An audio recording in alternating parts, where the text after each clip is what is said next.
was nearly midnight when old Farmer Briggs woke to Rusty growling low beside the bed, a deep, warning rumble he hadn't heard in years.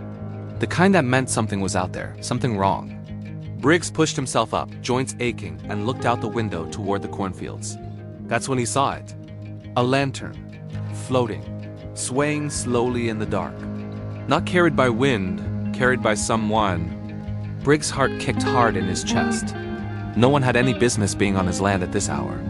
No neighbors, no drifters, no kids playing tricks. Rusty was already at the door, claws tapping nervously, tail stiff like a wire. "All right, boy. Let's see who's fooling around on my land." The old man slipped into his boots and grabbed his own lantern, stepping into the night. The air was cold enough to bite, and the fields swayed with a sound like whispering voices. Rusty stayed close to his leg, ears pinned back. The distant lantern bobbed deeper into the field. Briggs followed. Each step made the stalks part around him, tall enough to swallow him whole.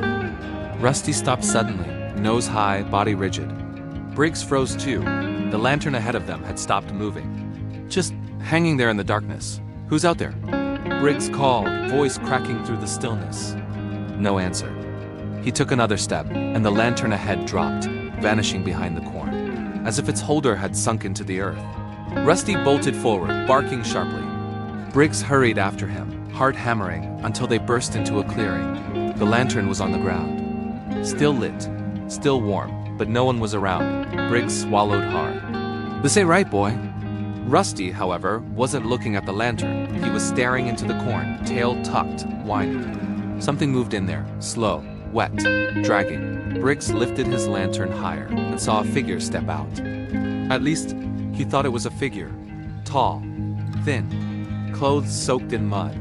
Head lowered, hair dripping with black water that smelled like the old well behind the barn. The one Briggs had sealed 20 years ago after the accident. Briggs felt his blood run cold. "Mary?" The name escaped him before he could stop it. Rusty didn't bark, didn't growl. Instead, he walked forward, cautious, trembling, as if he knew whoever was standing there. The figure raised its head, not Mary, not even human.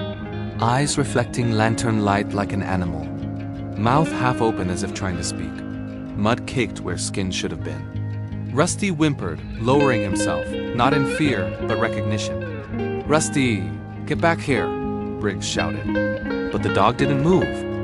Instead, the creature lifted a shaking arm and pointed, not at Briggs, not at Rusty, but toward the far edge of the field.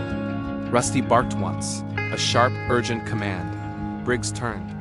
A section of the fence, the one bordering the old creek, had collapsed. The earth around it was freshly torn, like something had crawled or been dragged through. Briggs looked back at the creature. It was gone. The lantern on the ground flickered violently, then went out. Rusty bolted toward the broken fence, and Briggs chased him, lungs burning, heart thundering. When he reached the creek edge, he saw it. Tracks. Deep. Heavy. Too large for any normal animal. Too wide apart for a human. Rusty sniffed them, then whimpered, the same frightened, grieving sound he'd made when Mary went missing that night so many years ago. The sound Briggs had tried to forget. Briggs knelt beside his dog, voice shaking. "Boy, what did we just see?" Rusty lifted his head, staring back across the field where the lantern had appeared.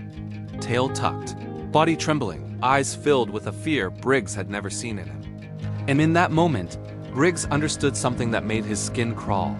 That lantern wasn't calling for help. It was a warning, and whoever or whatever had held it wasn't done with them yet.